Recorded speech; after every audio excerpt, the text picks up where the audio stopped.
जहां जाइए पढ़ा से पढ़ा आदमी, समझदार व्यक्ति यही पूछता है, सब बात तो प्रशांत जी ठीक है, आपका हर बात मान लिए, जाति से कैसे निपटिएगा? हम आपको बताते हैं जाति से कैसे निपटेंगे। हम आपको 4 उदाहरण देंगे। 1984 में इस देश में राजीव गांधी के नेतृत्व में कांग्रेस की सरकार बनी। आपसे पूछेंगे कि भाई कांग्रेस को इतनी बड़ी सफलता बिहार में कैसे मिल गई?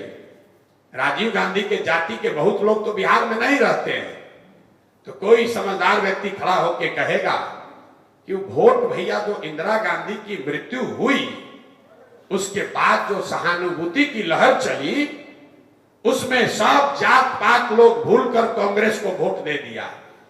कर्पूरी ठाकुर जैसे बड़े लीडर चुनाव हार गए।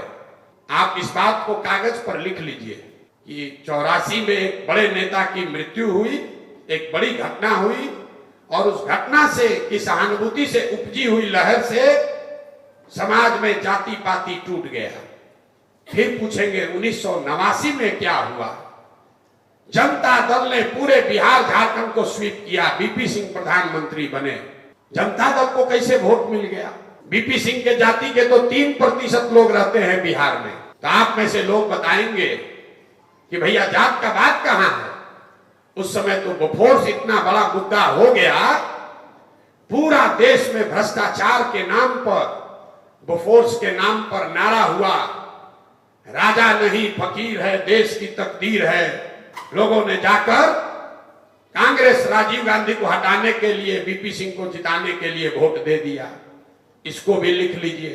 फिर आपसे पूछेंगे 2014 में क्या हुआ?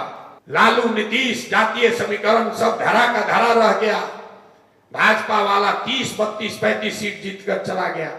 आप लोग बताएंगे कि भाजपा का यहां ताकत थोड़े ना है, वो तो 14 में जो मोदी जी का लहर चला उसमें भैया युवा बुजुर्ग सब आदमी जाकर मोदी को वोट दे दिया। इसको भी लिख लीजिए।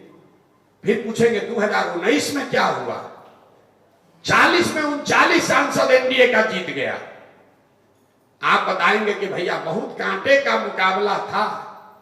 जो पुलवामा हुआ ना, उसके बाद जो आग लगी कि भैया घर घर से आदमी जाकर भाजपा को वोट दे दिया।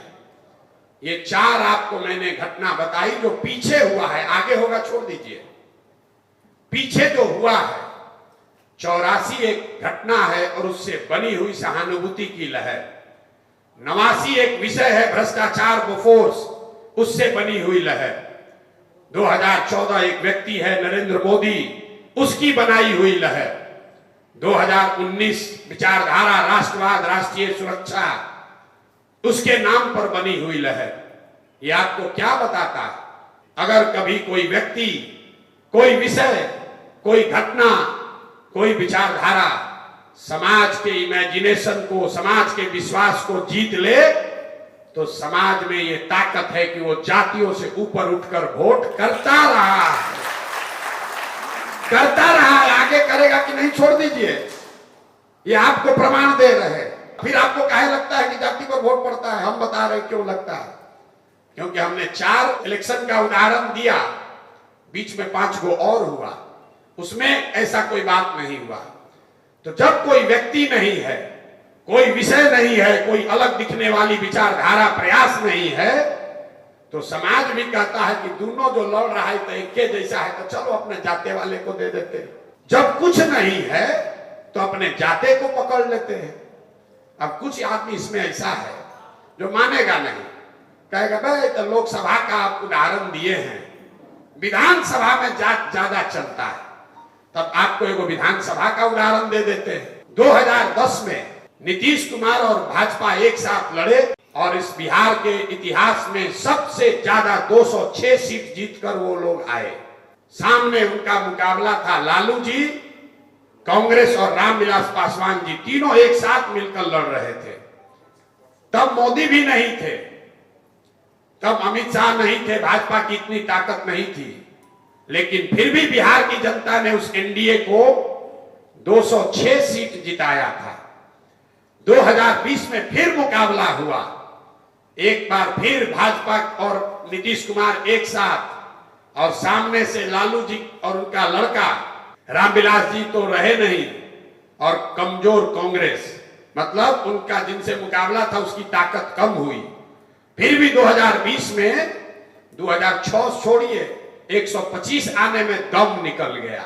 तो एनडीए को जिन जातियों ने वोट दिया था 2010 में, वो सब लोग बिहार छोड़कर चला गया नहीं।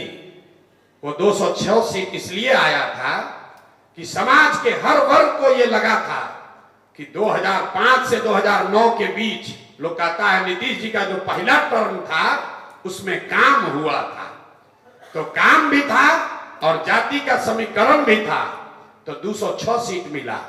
आज 2020 में जब काम नहीं दिखा, कोरोना में लोगों को दिखा कि ये तो कुछ नहीं बनाया किया है, तो कितनों मोदी जी ताकत लगा लिए, कितनों अमित शाह ने प्रबंधन कर लिया, कितना भी गणित बैठा लिए, 125 सीट नहीं आया।